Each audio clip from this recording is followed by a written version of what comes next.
شيء ابن الجوزي عليه رحمة الله الإمام ابن الجوزي أي قصة عجب بدر الشيء وماشى كتمه صالح بن أحمد بن عبد الله بن مسلم عجلي بكورنا وحولي آباه بأي الشيء أوجي عبد الله بن سلمة كورنا وحد شرته ولا هوين قروح بدن بعد ما كتشوي شرته وين هذا قروح بدن نيم بلا هيد مركب ما كم ذا أي مركب مرايد إسكوفيرس نين كذي ولا تشوي مركب سواء حيكتلي أترى أحدا يرى هذا الوجه لا يفتتن به نين كذا يقول هذا ما كنتها الوجه نين أركي on fitnoobeynin inuu jiro on ku fitnoobeyn yani quruxda ilaahay siiyey markaasuu wuxuu ku yidhi haa waxaan garanayaa buu yidhi nin haddaad wejigan tusto aan marna ku fitnoobeyn ii sheeg bay tiri waa kee cubayd ibnu cumayr in la yidhaahdo weyn bat waa nin sheekh oo caabid ah markaasaa waxay tidhi fa'dan lii fiihi ii idan bay tidhi anaa fitnayni ii fasax ma isku dayaayo adiga ninkeedii waay ma ii fasaxaysa wuxuu ku yidhi kac soo fitnay haddaad kari karto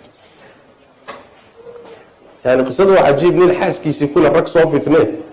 waa wax lala yaabo waay laakiin waxaan dhicin ma jiro bas way tagtay wadaadkii bay u tagtay waxay isaga dhigtay sidii haweenay su-aal diiniya weydiinaysoo kale bay isaga dhigtay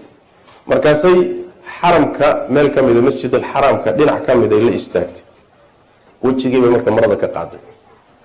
mise wejigeedu wuxuu u egyahay qayb dayaxa ka mid ay leeyihin aada u qurux badan markaasaa markay wejigii u fayday dabcan waxay rabtaa markaaba inuu fitnoobo soo maa wuxuu ku yidhi yaa amat allah addoontii ilaahayey istatiri buu ku yidhi is-astur wejiga qari meeshii ka filaysay inuu kusoo boodo ama sheeka la bilaabo yaa wuxuu ku yidhi naa wejiga qari ilaahay ka yaab markaasaa waxay ku tidhi qad futintu bika fandur fii amri warniyo waan kugu fitnoobay oo waa laykaa raaciye bal arintayda dib u fuuri bay ku tidhi bal ka baaraandag durbaha soo boodin islaam fitnaysanoo kugu fitnaysan baan ahaye bal arrinta dib u fiiri bay ku tidhi markaasaa wuxuu ku yidhi waxaan su-aalaan ku weydiinayaaye runta haddaad iiga sheegto su-aashaan ku weydiiyaba arrintaada dib baan ka fiirin buu yidhi codsigaaga waa tixgelin bal waan fiirin laakiin su-aashaan ku weydiiyaba runta iiga sheeg waayahay bay tiri wax kasta runtaan ka sheegi wuxuu ku yidhi haddii malakulmowd maanta kuu yimaado naftaada inuu qaadana uu rabo isagoo malakul naftiiba lagaa qaadiro malakulmowdna soo xaadiray ma jeclaan lahayd dantaada inaan kuu fuliyo jawaabtu maxay tiri maya waa runtaa buu yidhi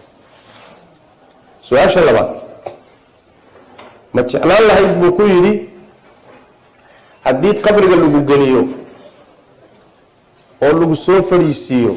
interviewgu iyo imtixaankiina kugu bilowdo ma jeclaan lahayd marxalada iyada ah waxaad iga rabto inaan kuu sameeyo ma jeclaan lahayd maya bay tiri waa runtaa buu yidhi wuxuu ku yidhi su-aasha saddexaad haddii dadka oo dhan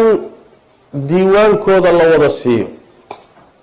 adigana kaagii aan weli lagu siinin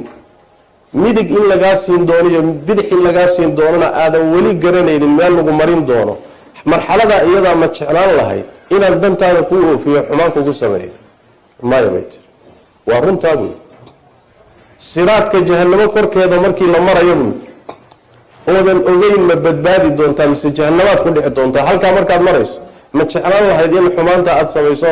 dantaada kuu dhammeeyo maya bay tiri waa runtaa buu yidhi markii aakhare inta la tago ilaahay la hortago la isxisaabinayo oo dadka acmaashoodii miisaanada la saarayo adigina meesha aad taagan tahay camalkaaga miyaa ka xun miyaa xoogaysan doona mise midka wanaagsan aadan garanaynin marxaladaa iyadaa ma jeclaan lahayd inaan dantaada kuu fuliyo maya bay tiri wuxuu yidhi waa runtaaye fattaqi illaha yaa amata allah faqad ancama allahu calayka wa axsana ilayka buu ku yidhi addoonta ilaahayey ilaahay ka baq ilaahayga quruxdan ku siiyey ixsaanka kuu sameeyey allahaa ka baq buu ku yidhi intaa markuu ku yidhi way laabatay ninkeedii bay u tagtay ayadoo soo hungowday oo waxay rabtay soo weyday bay soo noqotay markaasaa wuxuu ku yidhi maa sanacti ina maxaad samaysay waran maanta wixii aad u kacday ma soo heshay markaasaa waxay ku tihi anta bataal wa naxnu bataaluun waad ciyaaraysaa bay tiri annaguna waan ciyaaraynaa bay tiri ya waad kafta ciyaaraysaa bay tiri meesha waxaan ugu tagay wax caadi uma ahayn adiga aniga ciyaar baan ku jirnaa bay tiri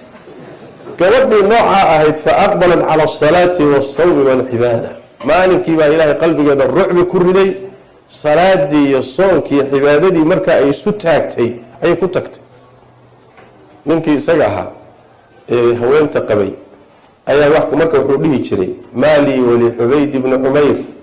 afsada calaya imra'atii kaanat lii fii kulli laylatin caruusan fasayarahaa raahibatan bu waa ninkii cubayd ahay aniga maxaana kala gaadhay buu dhihi jiray islaantaydii waa habeen kasta aroos ii ahayd oo isukay diyaarin jirtay ayuu intuu bedelay buu suufiyad ka dhigay buu suufiyad raahibad uu salaad u taagan marna sooman ayuu ka dhigay marka yani wax weeyaan ujeedadu waxa weye miaalada noocaas oo kale waxay u imaanayaan calashaani in yani lagugu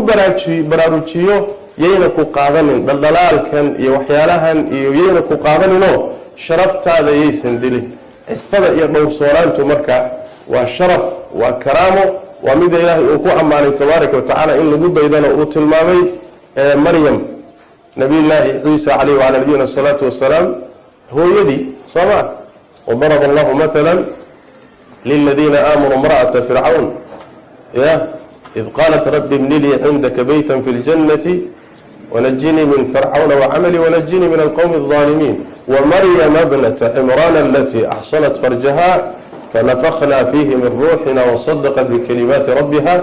وكتبه وكانت من القانتين إلهي وحكو أماني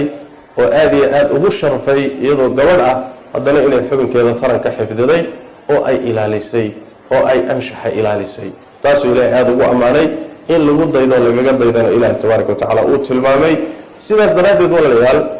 waxyaalahan ilaahay baa ina geliyey inuguna imtixaanay masaladaa ogaada doonitaankan adduunyada waa layna geliyey shahwada waa layna geliyey ilaahay baa inagu abuuray hadduu ilaahay rabo tabaaraka watacaala shahwo la-aan buu ina dhigi lahaa damca oo dhan baaba laynaga saari lahaa bal adiga isweydii maxaa damacan laguu geliyey waxaa laguu geliyey calashaani in lagu imtixaano ya imtixaanka isagaa haddaad ku dhacdana natiiju leey ya shahaado lagu siin baa jirta imtixaanka haddaad ku bastood ku barmoostana asaguna wuxuu leeyahy natiiju leey waadna garanaysaa natiijada soo labada natiijaba waad garanaysaa saas daraaddeed ilaahay wuxuu inoo geliyey inuu ina imtixaano waxaa la doonayaa marka inaan imtixaankaa lagu dhicin sax ku dadaal in aad muxuu ahaayey aad ka fogaato waxyaalaha keeni karaa oo ay ka mid tahay maalan ruuxa mar walba ishiisu inay xumaanta u furnaato ishu waa sahanka zinadaa la yidhaahdaa ishu oo ay ka mid tahay maalan ragga iyo dumarka ajnabiga kale ah inay isla cidloobaan haddii nin iyo haweeney ajnabi kale ah keligood ay qol ku cidloobaan meel ku cidlaystaan nabigu wuxu yhi sal ly sl shaytaan baa saddexeeya ya laba baahan oo haddana shaytaan saddexeeya maxay kula dahay soo isku qalqaalin maayo saas daradeed shareecadu khalwada xarimtay laana wax weeye waa asbaabta keenta waa asbaabta keenta waxaa ka mid ah in muxuu ahaaye owayaan aadka u badan xidhiirka macno la-aanta ah iyo sheekada macno la-aanteed dheer ee wiilasha iyo gabdhaha dhex maray sheekadan iska socota ee haddana muxuu ahaaye aan lahayn muxuu ahay dawaabida sharciga aan lahayn hadal dabacsan baashio iska socota sawirada laysu dirayo marmarka qaarkood walilasaf waxaan muxuu ahay ruux muslim oo iimaan le aada iyo aada ugu khadhaan oo marka qaarkood jidhkiio qaawan laysu diro in badan soomaalidu waxay yidhahdaan walba ubilise iyo walba nin weyn midinasay waxu ogyihiin uma sheegaan laakiin qadaayaadkana maraya noo imaanaya ee dhacaya ee dhalinyarada dhex maraya social mediahu samaynayo muxuu ahaayey warbaahintani ay samaynayso fitnadan adduunyada hadda socota ay samaynayso xad mala inta aan ka ognahay in badan oo ka midana waad ogsoon tihiin sidaas daraaddeed meelaha halista ah ruuxu inuusan isku gelin naf baa kugu jirta shahwaa kugu jirta shaytaan baa kula xidhiidha naf xunoo shaytaanadaa kula xidhiidha waxaan kadaata marka waxa wey ha ag wareegin ya meesha beerta ninkii ag wareegaysta soo marka dambe daaqi maayo soomada garan guurso haddii aad aragto inaadan iscelin karin guurso ilaahay tabaaraka watacaala dariiqaasuu baneeyey soomaalika ilaahayna uu ballan qaaday inuu muxuu ahaayey u kaalmaynayo ciddii guursata laakiin fuxshiga ha ku dhicin faaxishada ha ku dhicin xumaanta iska ilaali jidhkaaga dhowr asbaabtii aad ku ilaashan lahayd ku dadaal meelaha xunxun iyo waxyaalaha sababta u noqon kara kuu jiidi kara iska ilaali waxyaalo waaweyn baa ka dhalan karaya aakhirada iyo adduunkaagaba inaad seegto ayaa imaan karaya marka walaalayaal aan is ilaalino